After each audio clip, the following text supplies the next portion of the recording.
So why did you click on a video titled Riding the Karma Dragon Lunar Nodes in True Sidereal Astrology? Either you like dragons, you want to work through some karma, or you want to know more about True Sidereal Astrology and how the lunar nodes, Rahu and Ketu, the head and tail of the dragon, work with that. So it took me a hot minute to learn what the lunar nodes really were and how they worked in astrology. And it is way different in True Sidereal Astrology than it is in either Vedic Sidereal Astrology or tropical Western astrology.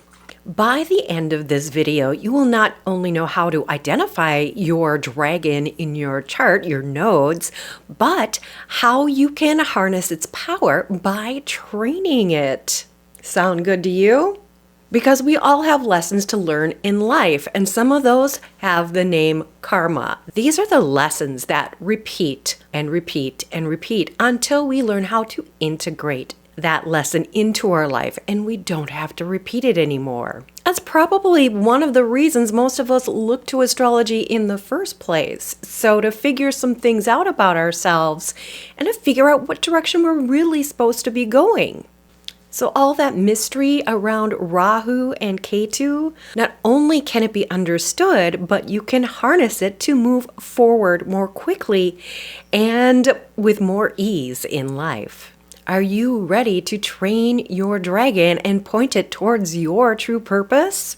Hi, I'm Beth Hansen, True Sidereal Astrologer, and I help shiny people like you weave the magic of the stars with the power of Mother Earth. It's all about taking that wisdom and grounding it in everyday life. So what makes something karma? Basically, it's an action that you take during your life, something you do. Karma is action that leads to a reaction that should eventually lead to integration, but you have to repeat in order to integrate. Action, reaction, repetition, and integration. That is the flow of how you work with karma. And where does it come from? Well, some people, myself included, believe that there are past life impressions that are carried forward. And this is that south node. This is where it comes in. This is that tail of the dragon, what you already had when you entered this incarnation. The gifts you were given. The gifts you already knew. There are some things you just innately picked up, and like that, you mastered it in this lifetime because you mastered it. You did the hard work in a past lifetime. And this all is carried into your chart. Think of it as a feedback loop guiding your personal soul evolution. And if you find yourself repeating something over and over again, connecting with the same people over and over again, even though it never works out, well, that's karma teaching you a lesson. But what are the lunar nodes? Yeah, that was the one that was like trying to get my head around it, and it might take you a few times and a few glances at the stars and a few different teachers to get it. But I think this is the simplest way. What the lunar nodes are, they are not planets, but in Eastern Vedic astrology, they treat them as if they were planets. They are points where the moon's orbit crosses the Earth's orbit around the sun. And this happens along the line that we call the ecliptic, and that ecliptic is what determines what is a zodiac sign. Anything that crosses that ecliptic, and that's why there's 13 signs, because Ophiuchus crosses the ecliptic. And these cross the ecliptic from two directions. Now, believe it or not, and you can check with Neil deGrasse Tyson on this one, we have a north and south in how we view space. So there's a north and south of the ecliptic. The north node, Rahu, is when the moon is coming from the north side of the ecliptic and then crossing it on the ecliptic before traveling to the south of the ecliptic. The south node is when the moon is traveling from the south of the ecliptic, crossing the ecliptic, and going to the north. And they are always equally opposite each other. They are at that 180-degree opposition point. So always opposing, never not opposing. You always have that tension between what was, what is, and what is to become. And with True Sidereal Astrology, we follow those paths as they go through the signs, which are different sizes.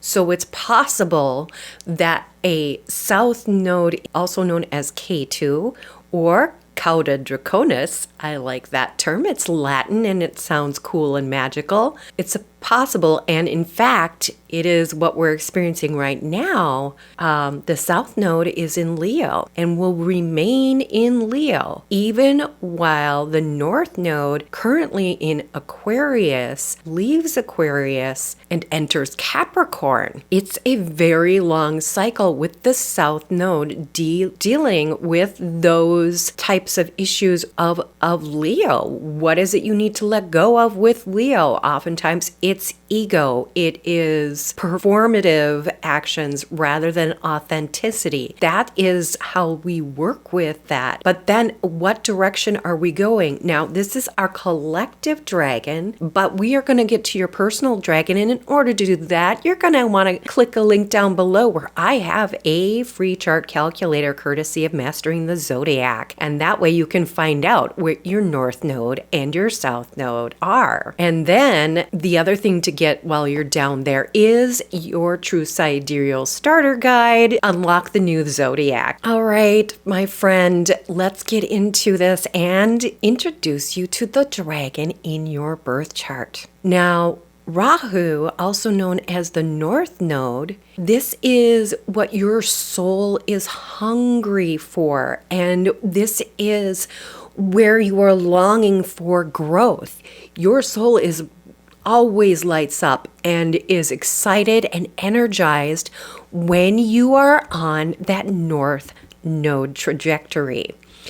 And this is called the head of the dragon, Rahu in Vedic astrology, but in Latin, I like to call it Caput Draconis because it's magical, and that is Latin for head of the dragon. And this is your future path. This is the destiny direction that you want to steer your dragon towards. And you want to make sure you have your eyes on that prize. And you will learn lessons along the way. It's not like it's smooth sailing and boop, you're there.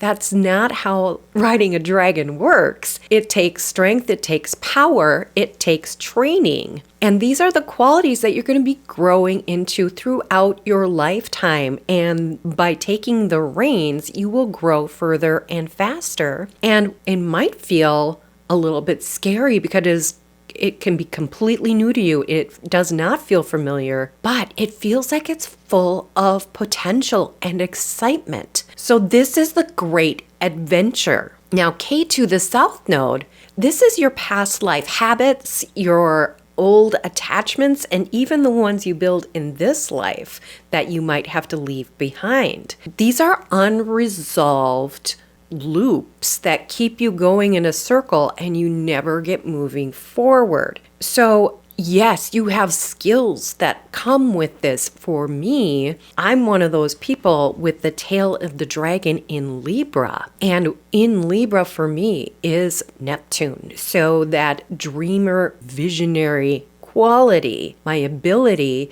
to see things and create from them as a visionary artist, that comes from that. And also my psychic abilities in balance. So that was innate.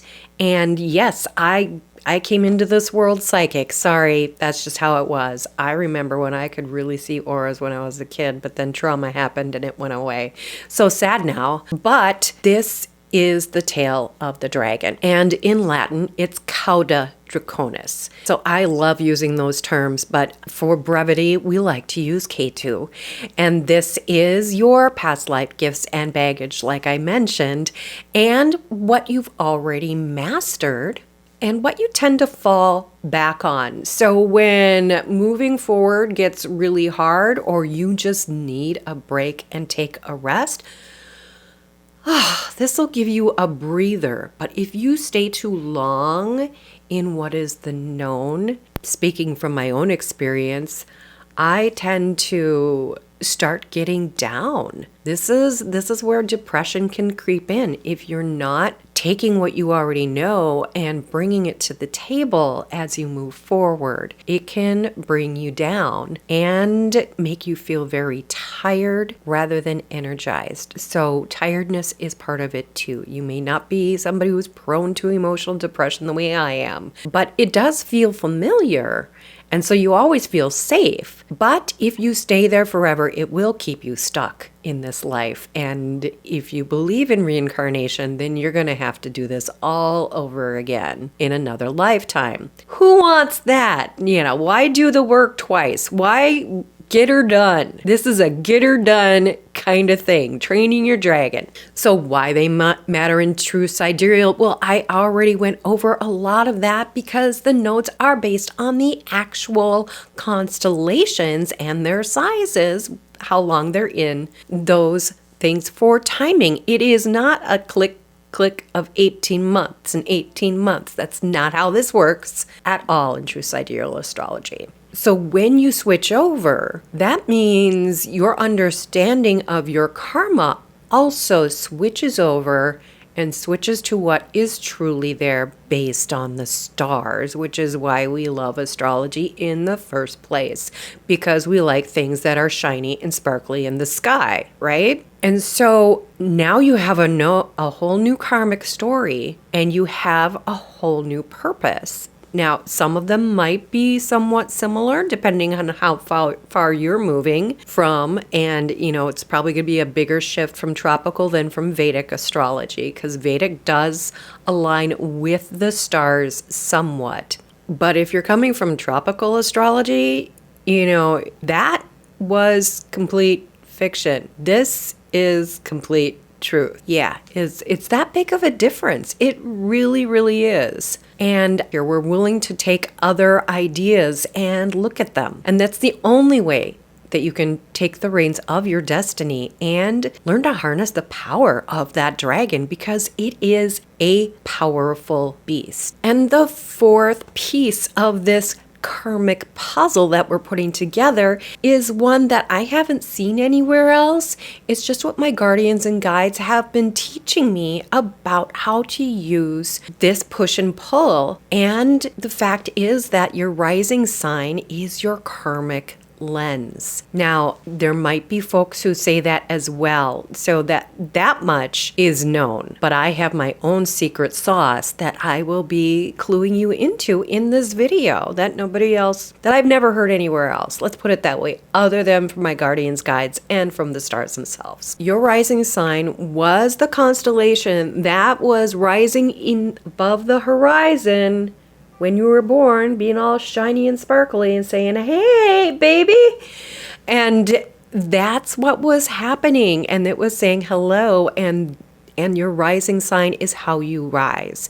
It's part of that ascension path. It may or may not be the location of your North Node, but it is part of the energy. And this is the thing that I want you to know. This is part of how karma enters your life. This is how you instinctively respond to karmic lessons. And this is what your soul is training you to fully embody. It's that point of entry for all of your karmic experiences. And so that's the first piece of the puzzle to train your dragon. But before we get into the heart of the matter, the gift that was given me that I'm going to share with you, because like I already told you, I came into this world with that balanced wisdom and beauty of Libra. That's where the tail of my dragon is. That's my South Node, and that's where my Neptune is. That grandpappy of all things super psychedelic and psychic and groovy and visionary. But before we get to the heart of the matter, let me show you that secret path that the real sky has been talking about. Every seeker begins under the same sky. The call of the stars whispering through the branches of night. You follow the light deeper into the forest of the unseen, and there a guide appears, a golden invitation your entry to Zodiac Club 13, the secret celestial lounge, where the night hums with magic, candles flicker, stars shimmer, and your place is waiting. Welcome to the party, where mystics, dreamers, and star lovers gather to celebrate the real sky. Inside, visionaries study the cosmos, hands trace constellations as they truly are, and weave their stories through the cards of destiny. Here, wisdom flows like starlight, every spark a new awakening. You found your circle. Zodiac Club 13, the midnight lounge for seekers of the real sky, filled with 13 signs and timeless magic. And if you're ready to join us in community, click the link below. And while you're down there, you can also unlock the new Zodiac with my free PDF. Everything you need to get started on this path or to deepen your journey with fellow collaborators, with other dragon riders.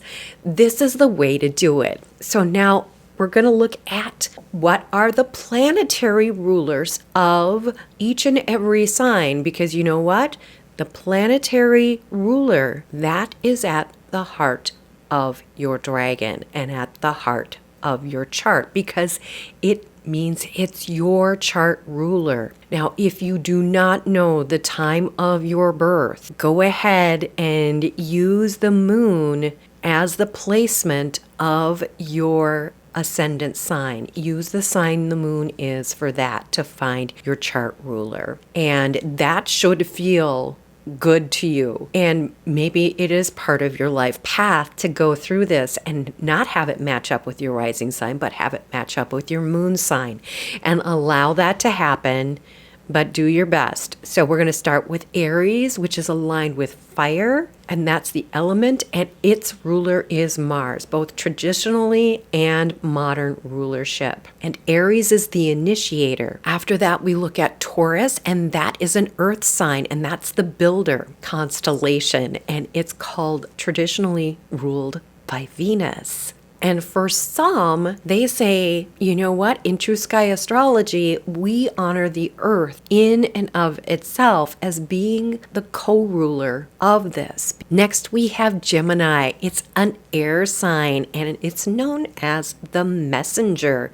And its ruler is Mercury, both in traditional and modern interpretations of astrology and the rulers of the constellation. After Mercury and Gemini air ascendant person, the next thing we have is Cancer. That is the beautiful water sign and is known as the nurturer. And this nurturer is associated with the moon itself. So the moon is the ruler of Cancer, and if you have Cancer rising, then the moon is your chart ruler, and it is the heart of your dragon. We have Leo. We get into the fire again.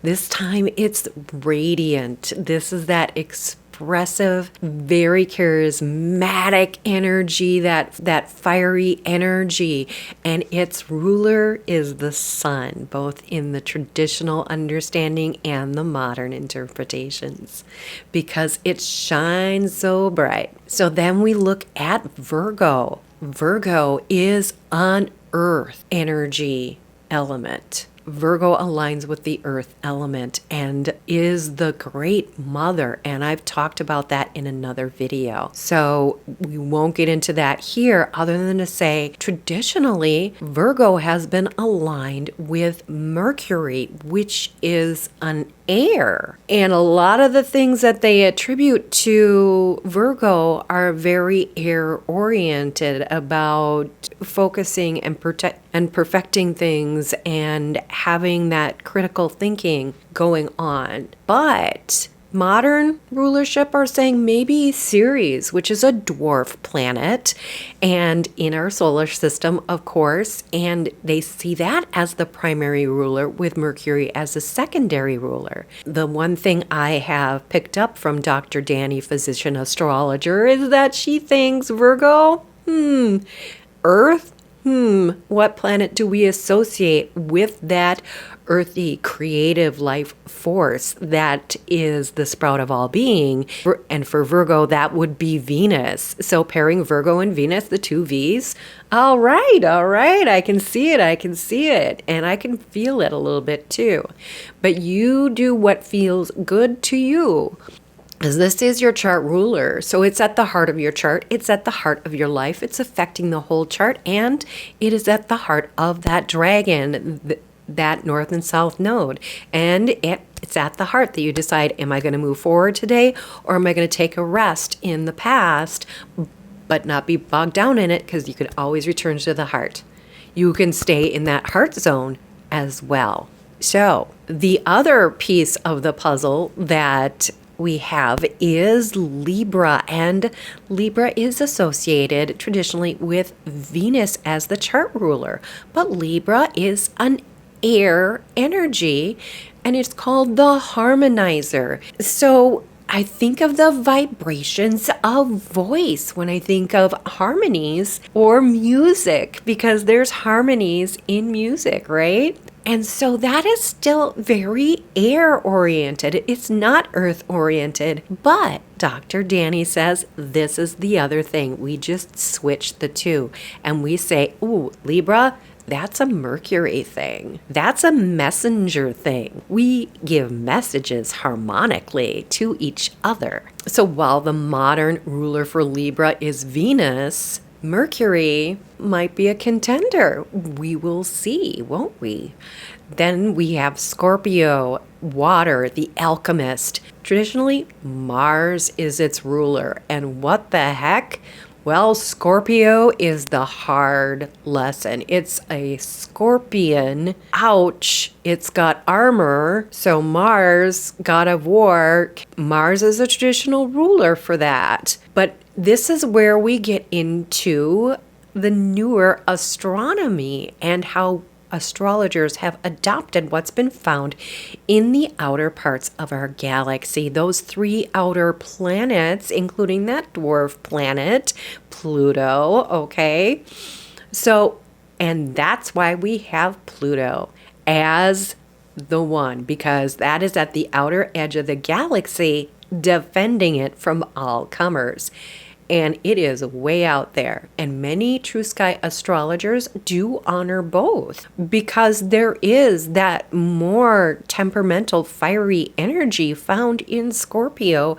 And when you dig down into mysteries and bring them up to the surface, it can be very combative. So beyond Scorpio is Ophiuchus, what we call the 13th sign.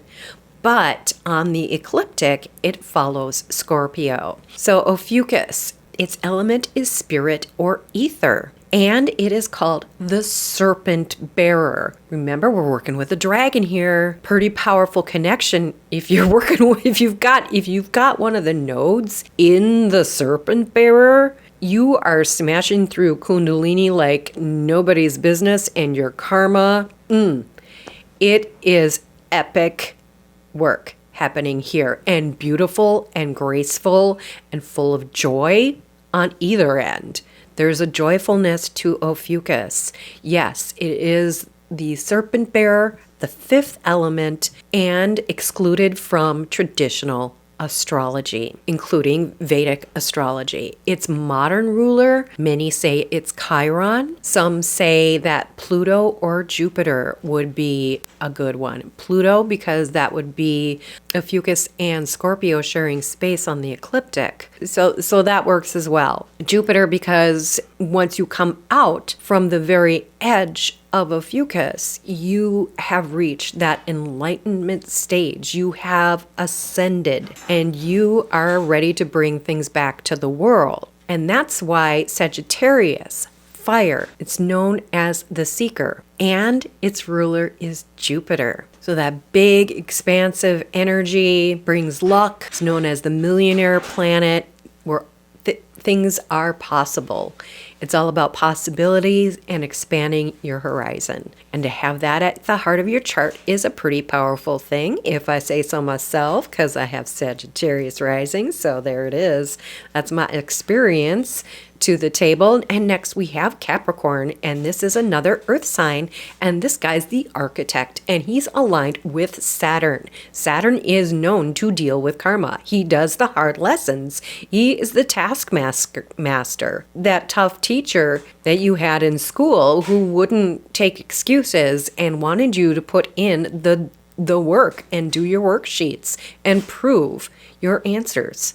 Okay? That's why he's an architect, because he got his equations right, and that's what Capricorn's all about. And then we have Aquarius, that beautiful air energy. This is that visionary energy, and its traditional ruler is Saturn, and the modern ruler is Uranus, because that is the outer code talker who brings in the big messages for the collective into being through Aquarius energy. So all that is simpatico, okay? And then finally we have Pisces, water, which is the mystic. This is the psychic water flow, and its ruler traditionally is Jupiter, that wonderful optimism and flow that comes when you are living in grace and beauty. So the new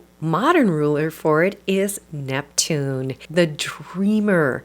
Yes, that fits that mystical quality 100%. And it also has more of that dreamlike vibe, like you're living in a dream, and having that at your heart of your chart would be really awesome. Either way you want to go, Neptune or Jupiter, it's up to you. True Sidereal Astrology doesn't judge. You can use the traditional placements. That is absolutely fine.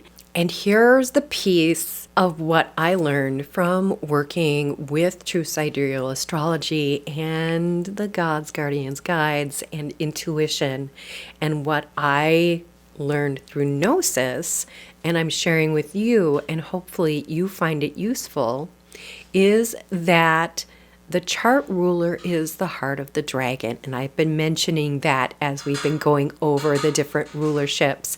And it shows exactly where your karma becomes personal and unavoidable, because it's right at the heart of your chart, and you are at the heart of your chart. And what's at the heart of you? It is your heart, and your heart reverberates, and it is connecting to that electromagnetic grid of Mother Earth. And this spaceship Earth has many, many, many people on it, and many, many dragons, and we all have our own directions to go. But it behaves like your inner narrator. When I say take the reins of your karmic dragon, that's what I mean. It helps you steer where you're going. Are you going to be moving forward? Are you going to take a pause and consider? Are you going to maybe go back and say, hey, I got some tools back here that I came in with that would really help me going forward. I definitely want to, make sure those are in my backpack as this dragon takes flight for its next lesson. So this is the next lesson you must learn in order to evolve and ascend to your highest self, that shiny, sparkling thing that is your rising sign, and paired with the sign you're headed toward. The houses are super important, but that will be in a separate video, or this will go on forever because karma takes a lifetime, right? So basically, your planetary ruler is your co-pilot. And if one of these two planets is your co-pilot, then that means you've got a really big dragon. And those are Saturn and Jupiter, because they're both two sides of the coin to working through karma. Saturn assigns your karmic lessons, textbooks, and is the hard taskmaster, and is the one who is grading your test and gives you the test. Jupiter rewards that integration with the wisdom, luck, and joy that comes from achieving and completing your lesson. And they work in tandem with your chart ruler and the nodes. It's a beautiful system once you get to know it, and it blew me out of the water once I realized it, and how much we can learn from this one axis in our astrological chart and how we can take our own power. And here we come back to the comment question of the day. What does karma mean to you? So comment below and share that with our community here on YouTube, weaving the magic of the stars with the power of Mother Earth. Now that you know how to train your karma dragon and ride the nodes to your destiny, you might be wondering, why was Ophiuchus forbidden in the first place? Then this video right up here is the one you should watch next, because when you combine what you just learned with what's in this video, it's way more powerful. And I will see you in the next video, or maybe in Zodiac Club 13. Blessed be, Namaste, and all that jazz.